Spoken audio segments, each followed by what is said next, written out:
welcome to Carabeg Farmhouse Pottery. This morning I'm going to give a little talk on how traditional country pottery was made and make one or two items on the wheel to show you. You're very welcome, come on in.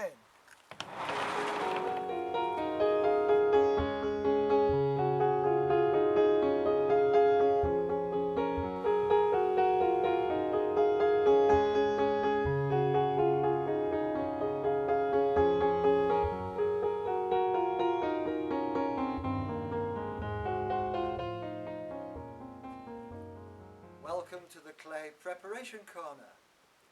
When clay is dug out of the ground, it may be full of stones and debris which have to be removed before it can be used on the wheel.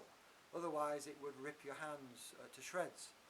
So what happens is the clay is diluted with water, put through a sieve to sieve all the rubbish out, and then once it has dried out a bit, on small scale, I've put some in a bowl here just to show you how it's drying out.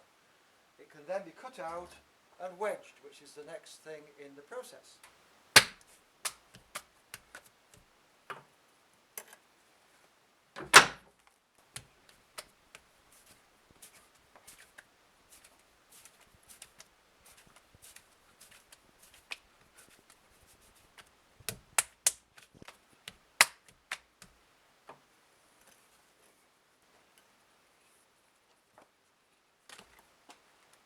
No stones, no air, ready to make pots.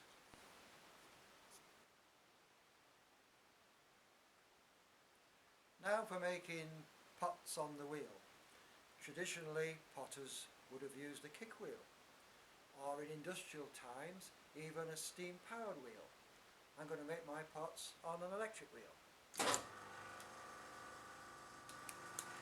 First of all, just a simple one to get me warmed up.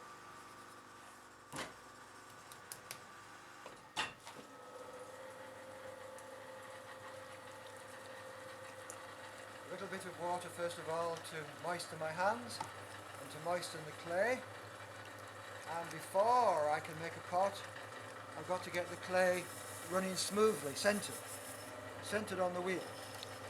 Can't make a pot if the clay is wobbling.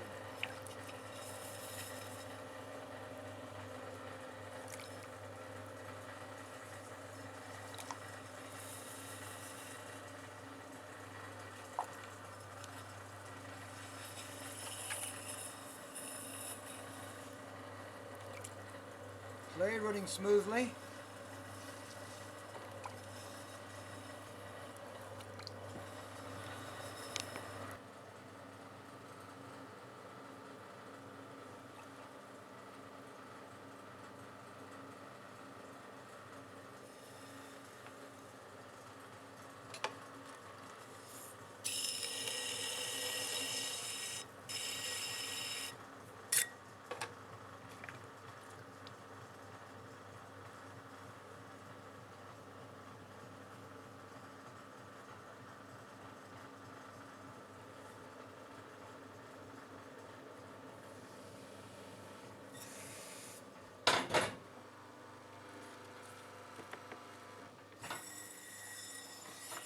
Cut the pot off the wheel, and our first pot is a very simple old-fashioned candlestick in use many years ago in the cottages before there was electric. Let's put it on the bench behind us.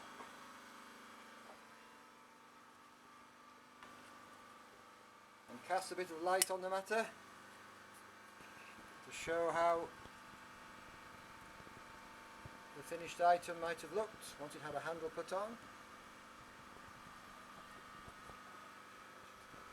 Come in a bit closer, and I'm going to show you how to make a 1 pint milk jug and also how it is finished off.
I'm using a potter's rib, which is a traditional tool, just to apply the pressure over a greater area of the clay. Start at the bottom, a nice foot on the pot, bring the shape of the jug out, and in again.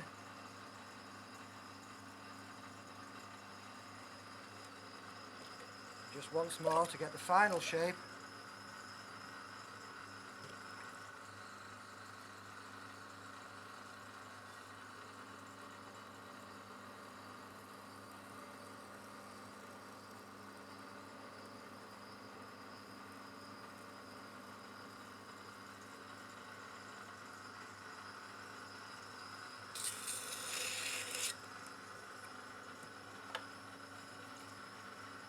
Take the water out of the inside.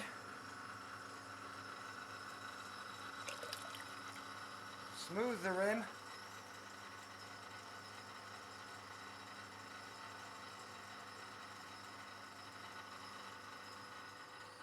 Stop the wheel. And then put on it a nice pouring lip.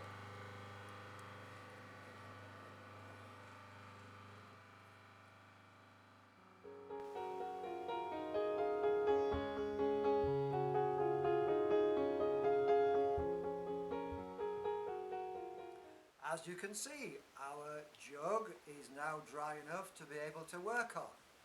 And so the next job is to be able to put a handle on, which we will do in a traditional way by starting off with a ball of soft clay and pulling a handle. We dip it in the water, squeeze the clay,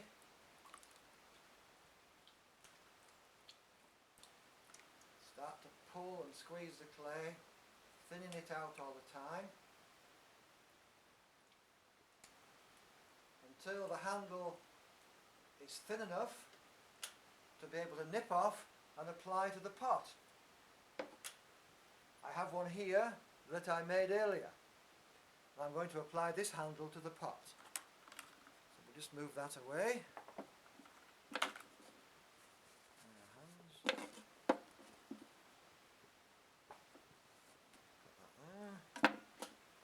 We take the pot and we score the clay where the pot is going to be attached.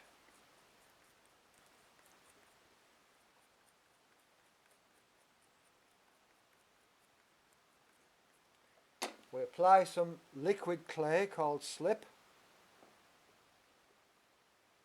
just to help to attach the handle.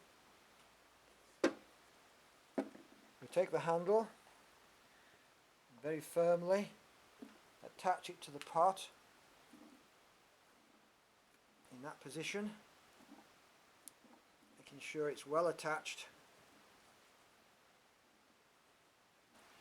We need a handle pull that is in proportion to the pot in its size and its thickness. At the same time, it has to be strong enough to be able to pick up the milk jug when it's full of milk and be firmly attached. So we're nearly there with this one. Snip off the bottom, turn it over, attach it to the base.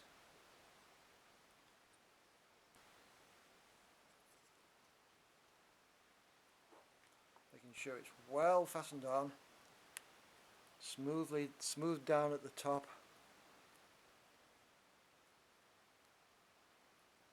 And there we have a finished handle.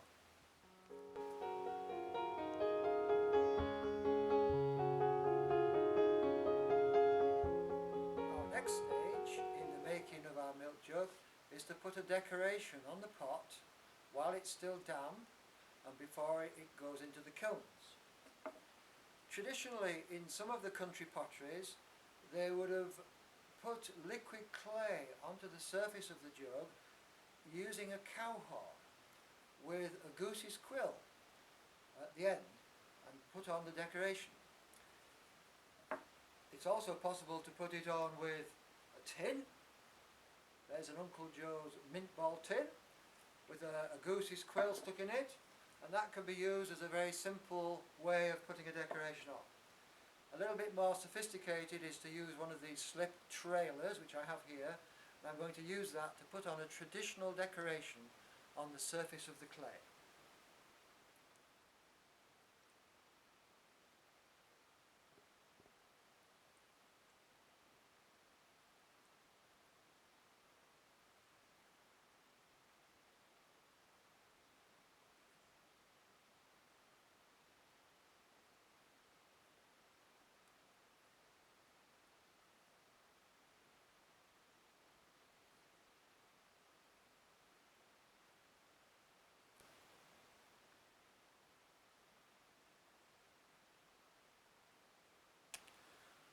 That pattern would then be continued all the way around the pot and then allowed to dry before it goes into the kiln.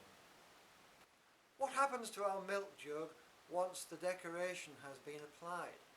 Well, the jug has to thoroughly dry. This may take a few days, it might even take a week or two. It has to be dry before it goes into the kilns and to be fired. Traditionally, the pottery in the country potters would have been put in a beehive kiln. On that photograph taken of a traditional beehive kiln, you can see all the pots stacked up in the kiln being fired. And that beehive kiln would probably have been heated with coal. So the pot has gone into the kiln and been fired. Once the firing is complete and the kiln is allowed to cool, we're able to open up and see how things have turned out.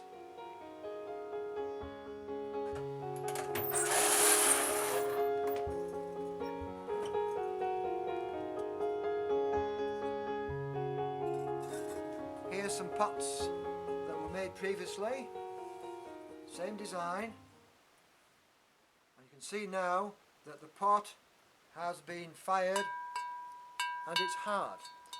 What it will need next is to be glazed to finish it off. This is transparent earthenware glaze dissolved in water, a nice consistency. Once it's stirred up, we take our jug, pour it into the inside of our milk jug, to glaze the inside all the way around, dip it in the outside,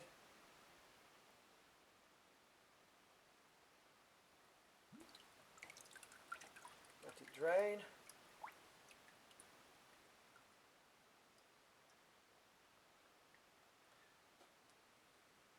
Once had that chance to dry, and along with all the other jugs that have been glazed and all the other pots, it will go back in the kiln, and this time it will be fired to a higher temperature. It will be fired up to almost 1100 degrees centigrade, and then when it comes out, our pot will have completely been transformed and it will be the finished item.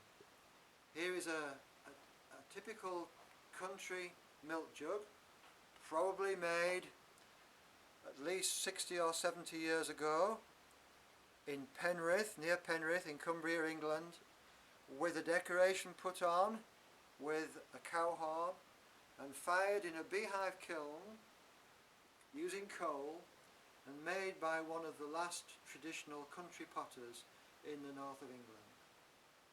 That will be the finished item. Started on the wheel, had its handle put on, was decorated with a cow horn, fired first time, glazed, and fired the second time to produce the finished item.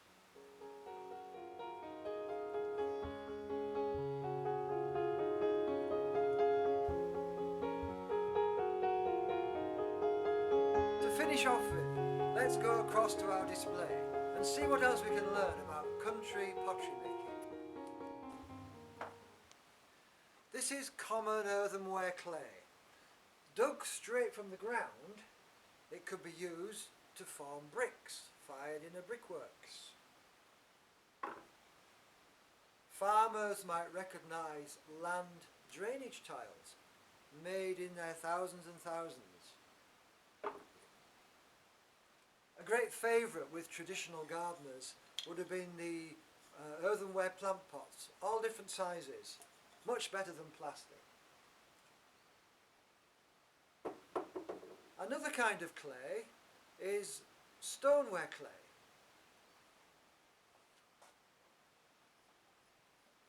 Some might recognise Wedgwood pottery, made of a purer kind of clay.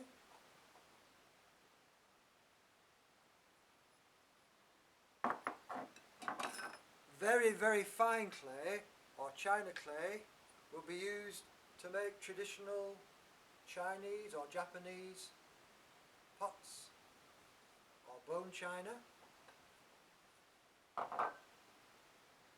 Stoneware clay can be used to make milk jugs.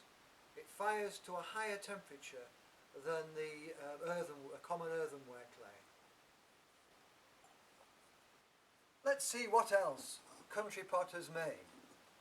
Here is a milk jug or a cream jug made in the southwest of England, in the potteries down there. Earthenware clay, glazed on the inside to make it waterproof. A typical West Country jug. This would be a panchion, made on the wheel in a number of different sizes.